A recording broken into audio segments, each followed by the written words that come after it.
I never thought my heart could shatter into a million pieces while standing in a five-star hotel lobby in Miami, wearing a bridesmaid dress that cost more than my monthly rent.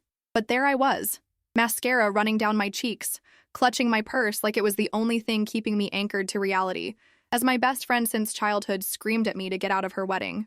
"You're nothing but a jealous, pathetic woman who can't stand seeing me happy." Sarah's voice echoed through the marble-floored lobby of the Fontainebleau Miami Beach, her white wedding dress flowing around her like she was some vengeful angel. "Stay away from our wedding, Emma. You've done enough damage." The worst part? I had no idea what I'd supposedly done. 20 minutes earlier, I'd been helping her with her veil, laughing about our college memories, and suddenly her new husband Marcus was whispering something in her ear, and everything exploded. Now hotel guests were staring, phones were probably recording, and I was being banished from the most important day of my best friend's life. "Sarah, please, just tell me what's wrong," I pleaded, my voice breaking. "We've been friends for 15 years. Whatever Marcus told you, we can work this out." But she turned her back on me, Marcus's arm protectively around her shoulders, his dark eyes meeting mine with something that looked almost like guilt. Before I could process that look, hotel security was gently but firmly escorting me toward the exit. I found myself standing on Collins Avenue at sunset, still in my emerald green bridesmaid dress, watching the ocean waves crash against the shore. The irony wasn't lost on me. Here I was in paradise, and I'd never felt more alone in my life. My phone buzzed with messages from other wedding guests asking where I'd gone, but I couldn't bring myself to explain something I didn't understand. That's when I saw him. Daniel Rodriguez was leaning against a black Tesla, still wearing his groomsman tuxedo, his usually perfect hair slightly disheveled. He'd been Marcus's college roommate, and we'd exchanged maybe 10 words during the entire wedding weekend. But something about the way he was looking at me, like he actually saw me, really saw me, made my breath catch. "Emma," he called out, pushing off from his car. "Are you okay?" I almost laughed at the absurdity of the question. Was I okay?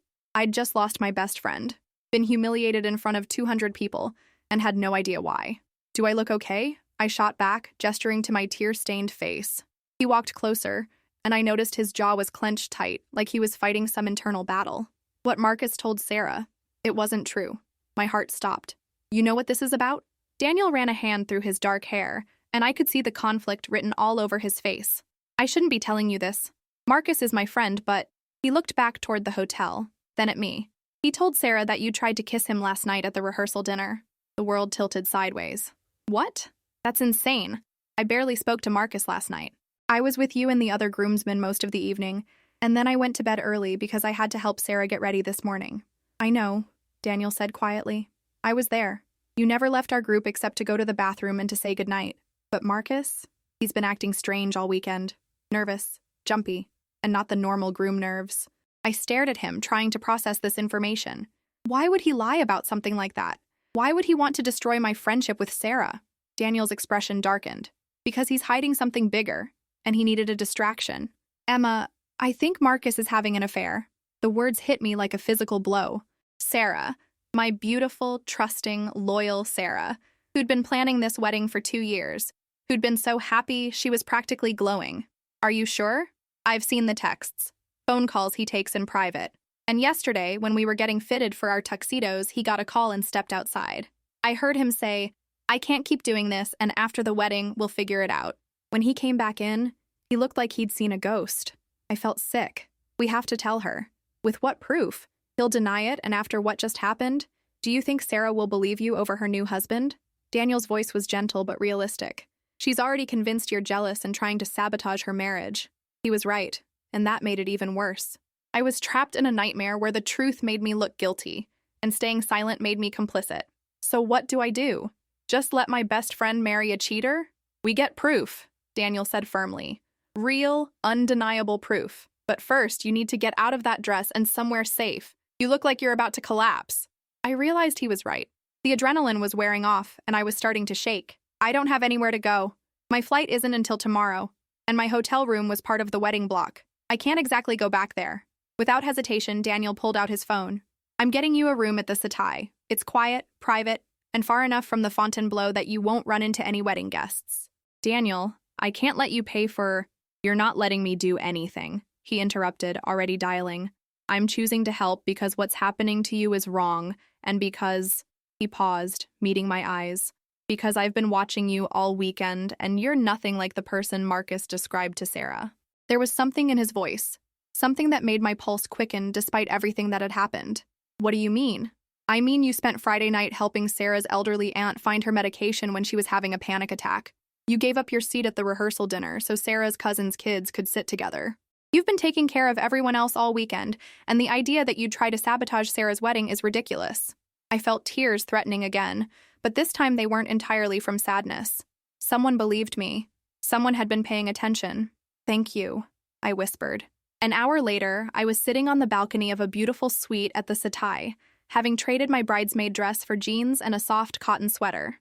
Daniel had insisted on staying to make sure I was okay, and now we were sharing room service and trying to figure out how to save my best friend from making the biggest mistake of her life. Tell me about Marcus, I said, picking at my salad. How long have you known him? Since freshman year at University of Miami. We were roommates for 3 years. Daniel leaned back in his chair, his expression thoughtful. He was always charming, always knew how to work a room, but he was also calculating. Everything he did was strategic, designed to get him what he wanted. And what did he want? Success. Status. The perfect life that looked good on social media. Daniel's voice carried a hint of bitterness. When he met Sarah, I could see the wheels turning. Beautiful, successful marketing executive from a good family, the kind of woman who'd make him look good at corporate events. My stomach churned. You think he never loved her? I think he loved the idea of her. The package she represented. Daniel met my eyes. But love? Real love? I don't think Marcus is capable of that. We sat in silence for a moment, watching the sun set over Biscayne Bay. The view was breathtaking, but all I could think about was Sarah, probably getting ready for her first dance as a married woman, completely unaware that her new husband was a fraud. There's something else, Daniel said quietly. Something I probably should have mentioned earlier. I turned to look at him, noting the tension in his shoulders. What? The woman I think he's having an affair with. I'm pretty sure it's his assistant, Rebecca. She's here this weekend. My blood ran cold. Rebecca Chen, the tall brunette who was at the rehearsal dinner? You know her? She's been Marcus's assistant for 2 years. Sarah always talked about how helpful she was, how she went above and beyond to help with wedding planning. I felt sick all over again. Sarah invited her to the wedding as a thank you for all her help. Daniel nodded grimly. She's staying at the Fontainebleau, too. Room 1247. I saw Marcus getting on the elevator with her yesterday morning when I was coming back from my run. We need to catch them together, I said, my mind racing. Tonight, after the reception, if we can get photos or video. Emma, are you sure you want to do this? Once we go down this road, there's no going back. Even if we're right, Sarah might never forgive you for being the messenger. I thought about Sarah's face when she'd screamed at me to leave, the hurt and betrayal in her eyes. Then I thought about her finding out months or years from now that her marriage was built on lies, that everyone knew except her. She's my best friend. I have to try. The next few hours were torture. We could hear the music from the wedding reception drifting across the water, and I kept imagining Sarah dancing, laughing, celebrating what she thought was the beginning of her happily ever after. Daniel and I took turns watching the Fontainebleau from our balcony, waiting for any sign of suspicious activity. At 11:30, Daniel's phone buzzed with a text from one of the other groomsmen. The reception was winding down, and people were starting to head to their rooms. It was time. We made our way back to the Fontainebleau, using Daniel's key card to access the hotel. The lobby was quieter now, with just a few wedding guests lingering at the bar. We took the elevator to the 12th floor, my heart pounding so hard I was sure Daniel could hear it. Room 1247 was at the end of a long hallway. As we approached, I could hear voices inside, a man and a woman speaking in hushed tones. Daniel pulled out his phone and started recording as I pressed my ear to the door. Can't keep doing this, Rebecca. She's going to find out eventually. My breath caught. It was definitely Marcus's voice. You said after the wedding, we'd figure it out, came Rebecca's reply. You promised me, Marcus. You said you'd tell her. I know what I said, but it's complicated. Sarah's not like other women. She's intense. If she finds out about us, she'll destroy both our careers. Her family has connections everywhere. So what are you saying? That we just keep sneaking around forever? That I keep being your dirty little secret? There was a long pause, then Marcus's voice, softer now. Give me time. I'll figure something out. Maybe we can transfer you to the London office and then in a few months. A few months? Marcus, I'm in love with you. I thought you felt the same way. I do, baby. You know I do. But timing is everything. We have to be smart about this. I looked at Daniel, who was still recording, his face grim. We had enough. More than enough. But as I started to step back from the door, I heard something that made my blood boil. At least that whole thing with Emma worked out perfectly, Marcus was saying. Sarah was so upset about the supposed kiss that she completely forgot to ask why I was gone for 2 hours yesterday afternoon. Rebecca laughed. You're terrible. That poor girl looked devastated. She'll get over it. Besides, it's not like Sarah will ever speak to her again anyway. Problem solved. I saw red. This man had deliberately destroyed my 15-year friendship to cover up his affair, and he was laughing about it. Before Daniel could stop me, I was pounding on the door. Open up, Marcus. I know you're in there. The voices inside went silent. Daniel grabbed my arm, trying to pull me away, but I was beyond caring about strategy or consequences. Emma, what are you doing? He hissed. I'm done hiding, I said loudly, making sure my voice carried through the door. Marcus, you have 30 seconds to open this door, or I'm calling hotel security and telling them about your little rendezvous. The door opened so fast I almost fell forward. Marcus stood there in his dress shirt and pants, his tie loosened, looking like a deer caught in headlights. Behind him, I could see Rebecca hastily buttoning her blouse. Emma, this isn't what it looks like, he started, but I cut him off. Really? Because it looks like you're cheating on your wife of approximately 6 hours with your assistant after you lied about me to cover your tracks. I held up Daniel's phone, which was still recording. And we have it all on video. Marcus's face went white. You can't. Sarah doesn't need to know about this. It was a mistake. A moment of weakness. The wedding. The stress. A moment of weakness? Rebecca's voice came from behind him, sharp with hurt. Is that what I am to you? Rebecca, please, not now, Marcus said without turning around, his eyes fixed on me. Emma, be reasonable. What do you want? I want you to tell Sarah the truth, all of it. The affair, the lies about me, everything. I can't do that. It would destroy her. No, Marcus. You already destroyed her. You destroyed her the moment you decided to cheat. You destroyed her when you chose to frame me instead of being honest. I'm just giving her the chance to rebuild her life with someone who actually deserves her. Daniel stepped up beside me, his presence solid and reassuring. You have until tomorrow morning to tell her yourself, or we will. Marcus looked between us, desperation creeping into his voice. You don't understand. Sarah's family, her father's business connections. If this gets out, it won't just ruin my marriage, it'll ruin my career. Maybe you should have thought about that before you decided to have an affair, I said coldly. Tomorrow morning, Marcus, don't make us do this the hard way. We turned to leave, but Marcus grabbed my arm. Emma, please, I'm begging you. There has to be another way. I looked down at his hand on my arm, then back up at his face. You know what, Marcus? There was another way. It was called not cheating on your wife and not lying about your best friend. But you chose this path. Now you get to live with the consequences. I pulled free from his grip and Daniel and I walked away, leaving Marcus standing in the doorway looking like his world was crumbling around him. Back in my hotel room, the adrenaline finally wore off and I collapsed onto the couch, shaking. Oh God, Daniel. What have we done? What if Sarah blames me for this too? What if she thinks I orchestrated the whole thing? Daniel sat beside me, his warm hand covering mine. Hey, look at me. You did the right thing. Sarah deserves to know the truth, and she deserves better than Marcus. But what if she doesn't see it that way? What if I've lost her forever? Then that's her choice to make. But at least it'll be an informed choice, based on the truth instead of lies. Daniel's thumb traced gentle circles on the back of my hand. Emma, can I tell you something? I nodded, not trusting my voice. I've been thinking about this all weekend, and I think Marcus targeted you specifically because he saw how much Sarah trusts you. You're the one person whose opinion could have influenced her decision about the marriage. By discrediting you, he eliminated the biggest threat to his plan. The thought was both horrifying and oddly comforting. So this was all calculated? I think so. Which makes what you did tonight even braver.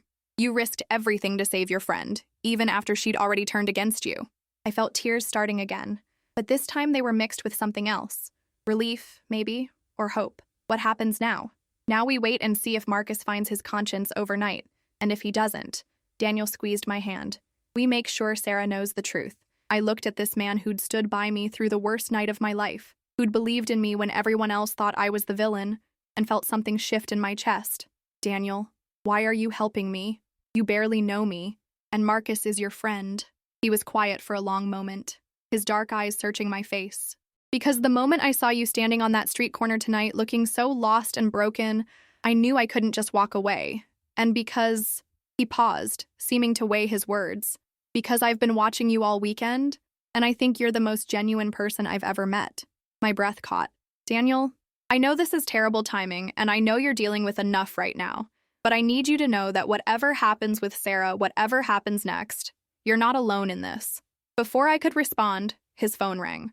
We both looked at the screen. It was Marcus. Don't answer it, I said quickly, but Daniel was already swiping to accept the call. Marcus, it's late. What do you want?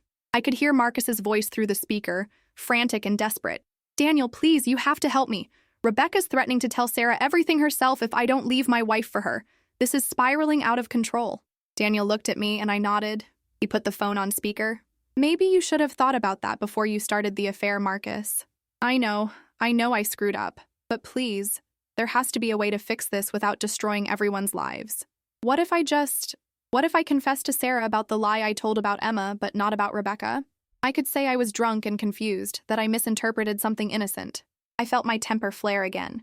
So you want to throw me under the bus again, just in a different way? Emma, you're listening?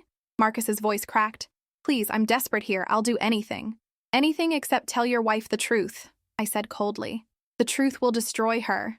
No, Marcus. Lies destroy people. The truth might hurt, but it also sets them free. I took a deep breath. You have until 10 a.m. tomorrow. If you haven't told Sarah everything by then, we will. I nodded to Daniel, who ended the call. We sat in silence for a moment, the weight of what we'd set in motion settling over us. Are you sure about this? Daniel asked softly. I thought about Sarah, probably lying in bed next to her new husband right now, maybe planning their honeymoon, dreaming about their future together. In a few hours, that dream would be shattered, but better a painful truth than a beautiful lie. I'm sure, I said. She deserves better than this. The next morning came too quickly. I'd barely slept, and I could tell from the dark circles under Daniel's eyes that he hadn't either. We met for breakfast at the hotel restaurant, both of us checking our phones constantly. At 9:45 a.m., Daniel's phone buzzed with a text from Marcus. I can't do it. I'm sorry. I closed my eyes, feeling the last bit of hope drain away. Okay, it's time. We made our way to the Fontainebleau, my stomach churning with every step. The plan was simple. Find Sarah, show her the video, and let her decide what to do with the information. But as we walked through the lobby, I spotted her sitting alone at the poolside bar, still in her pajamas, looking like she hadn't slept either. Sarah, I called out softly as we approached. She looked up, and I was shocked by what I saw. Her eyes were red and swollen, her hair was a mess, and she looked absolutely miserable. Emma, what are you doing here? I thought I made it clear yesterday that I never wanted to see you again. Sarah, please. I need to show you something. It's about Marcus. She laughed bitterly. Of course it is. You just can't let it go, can you? You can't stand that I'm happy. Look at yourself, Sarah. Do you look happy right now? She glanced down at her appearance, then back up at me with defiance. I had a fight with my husband. It happens. It doesn't mean anything. What was the fight about? Sarah hesitated, and I could see the uncertainty in her eyes. It's none of your business. Was it about Rebecca? Daniel asked quietly. Sarah's face went white. What do you know about Rebecca? I pulled out Daniel's phone and sat down beside her despite her obvious reluctance. Sarah, I need you to watch this. And I need you to know that everything Marcus told you about me yesterday was a lie. For the next 5 minutes, Sarah watched the video in complete silence.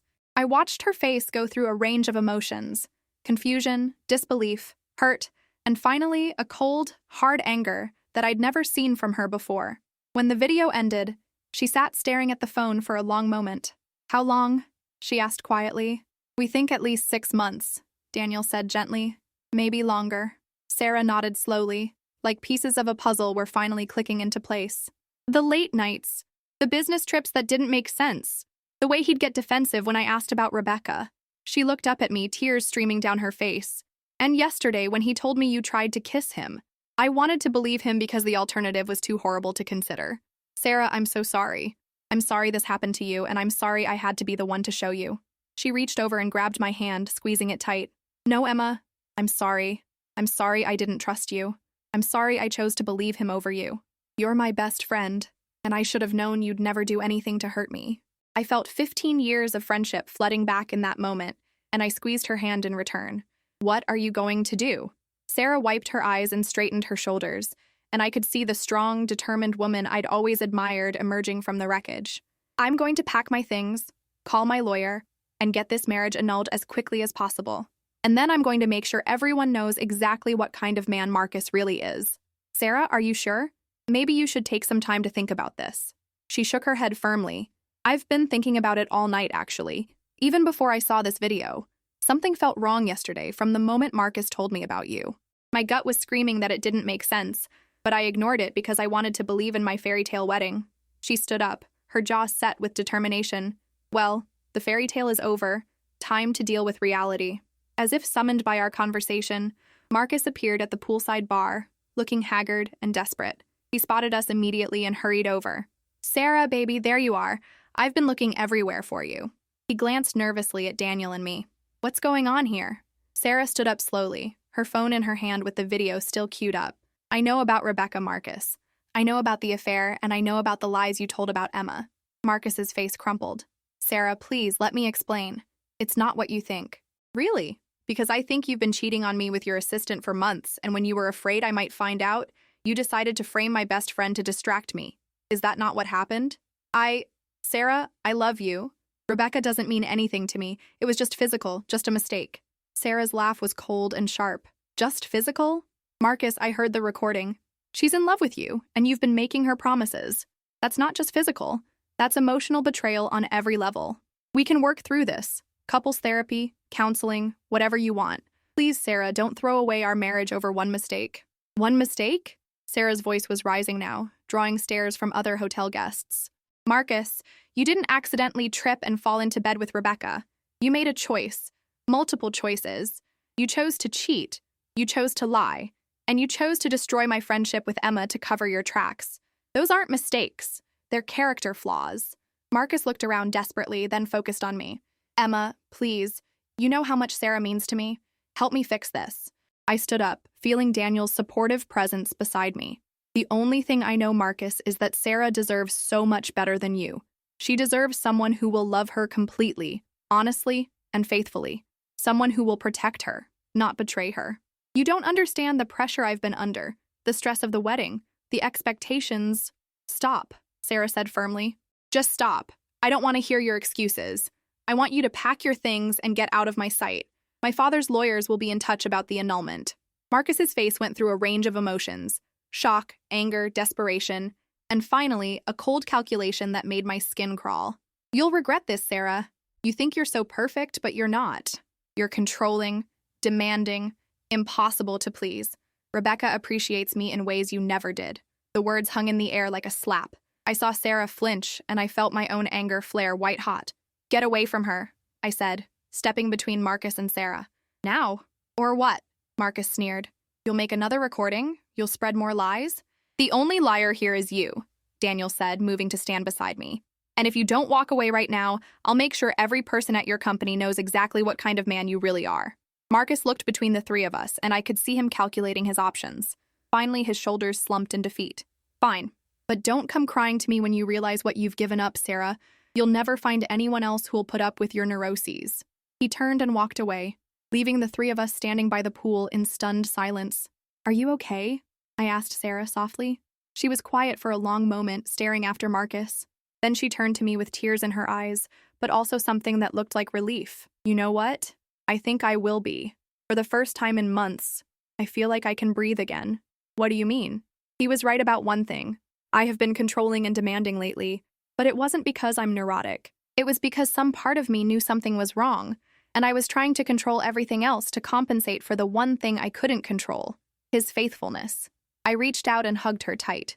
I'm so proud of you. It takes incredible strength to walk away from a marriage, especially so publicly. I had a good example, she said, squeezing me back. My best friend, who risked everything to save me from making the biggest mistake of my life. We held each other for a long moment. 15 years of friendship reaffirmed in that embrace. When we finally pulled apart, Sarah looked at Daniel with curiosity.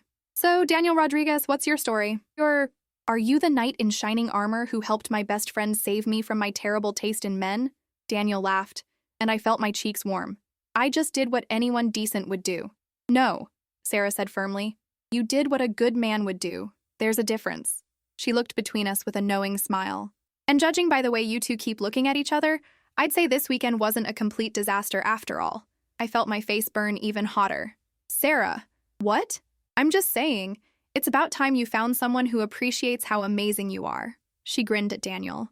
Fair warning, though. Hurt her and you'll have me to deal with. Noted, Daniel said solemnly, but I could see the smile tugging at the corners of his mouth. 3 months later, I was back in Miami, but this time under much happier circumstances. Sarah had gotten her annulment, started therapy, and was already dating a wonderful pediatrician who treated her like the queen she was. She'd also gotten a promotion at work after Marcus's affair scandal had led to his resignation. Daniel and I were taking things slow, but there was definitely something special growing between us. He'd flown to Boston twice to visit me, and I'd come down to Miami for a long weekend. Tonight, we were having dinner at the same restaurant where Sarah and I had reconciled, celebrating her new job and our new relationship. "I have something to tell you both," Sarah said as we finished our appetizers. "I ran into Rebecca last week. I nearly choked on my wine." "What? Where?" "At Starbucks in Brickell." She looked terrible. Apparently, Marcus dumped her the day after our annulment was finalized. Told her it was too complicated, that he needed to focus on rebuilding his career. "Wow," Daniel said. "So he really was just using her too." "That's what I thought. But here's the interesting part. She apologized to me, said she was young and stupid and thought she was in love, but that she realized Marcus had manipulated both of us. I felt a strange mix of sympathy and vindication. What did you say?" "I told her that we'd all learned something from this experience, and that I hoped she'd find someone who deserved her." Sarah smiled. "And then I bought her coffee and gave her the number for my therapist." "You're a better person than I am," I said. "I'm not sure I could have been that gracious. A year ago, I couldn't have been either, but therapy has taught me that holding on to anger only hurts me, not the people I'm angry at." Sarah reached across the table and squeezed my hand. "Besides, I have too much good in my life now to waste time on resentment." As if to prove her point, her phone buzzed with a text from her new boyfriend, asking if she wanted to go sailing tomorrow. Her face lit up as she read it. "You should go," I said. "Daniel and I can entertain ourselves tomorrow." "Are you sure? I don't want to abandon you on your last day here." "Sarah, you're not abandoning me. You're living your life, which is exactly what you should be doing." After dinner, Daniel and I walked along South Beach, the warm sand between our toes and the sound of waves providing the perfect soundtrack to our conversation. "Can I ask you something?" Daniel said, as we found a quiet spot to sit and watch the stars. "Of course. Do you ever regret it? Getting involved, I mean? Your friendship with Sarah could have been destroyed permanently." I thought about it for a moment. "No, I don't regret it. Even if Sarah had never forgiven me, I would have known I did the right thing. She deserved the truth, and she deserved the chance to make her own choices based on that truth. Even if it meant losing her, even then, that's what real love is, isn't it? Wanting what's best for someone even when it costs you something." Daniel was quiet for a moment, his fingers tracing patterns in the sand. "Is that what this is?" he asked softly. "Real love?" My breath caught. We'd been dancing around the L word for weeks, both of us feeling it, but neither brave enough to say it first. "I think it might be," I whispered. He turned to face me fully, his dark eyes serious in the moonlight. "Emma, I know we've only known each other for 3 months, and I know this all started under crazy circumstances, but I need you to know that I'm falling in love with you. Actually, I think I started falling that first night, when you were standing on Collins Avenue looking so lost and brave at the same time. I felt tears prick my eyes, but they were happy tears this time. I love you too, Daniel. I think I have since you believed in me when no one else would." He cupped my face in his hands and kissed me softly, and I could taste the salt air and the promise of forever on his lips. "So what happens now?" I asked when we broke apart. "Now we figure it out together. Boston, Miami, wherever. As long as we're together, we can make it work." I looked out at the ocean, thinking about how much my life had changed in just 3 months. I'd lost a best friend and found her again. I'd been betrayed and vindicated. I'd discovered that sometimes the worst moments of your life can lead to the best ones. "You know what's funny?" I said. "What?" "If Marcus hadn't lied about me, if he hadn't tried to destroy my friendship with Sarah, we might never have gotten together. You might have just been Marcus's friend who I barely talked to at the wedding." Daniel smiled. "Are you saying we should thank Marcus?" "God, no. But maybe we should thank the universe for having a sense of irony." He laughed and pulled me closer. "I'll thank the universe for a lot of things, but mostly for putting you in that bridesmaid dress and making you too stubborn to give up on your best friend." As we sat there on the beach, wrapped in each other's arms, I thought about the title of this whole crazy story, "Stay Away from Our Wedding." Marcus had wanted me to stay away, to disappear quietly and let him keep his secrets. But sometimes the best thing you can do for someone you love is refuse to stay away, even when they ask you to. Sometimes love means fighting for the truth, even when it's painful. Sometimes it means risking everything to save someone from their own blind trust. And sometimes, if you're very lucky, it means finding someone who will stand beside you in that fight, Someone who will believe in you when the whole world thinks you're wrong. I'd been kicked out of a wedding in Miami, humiliated and heartbroken, but I'd also found my soulmate, saved my best friend, and learned that I was stronger than I ever imagined. Not a bad trade-off, all things considered.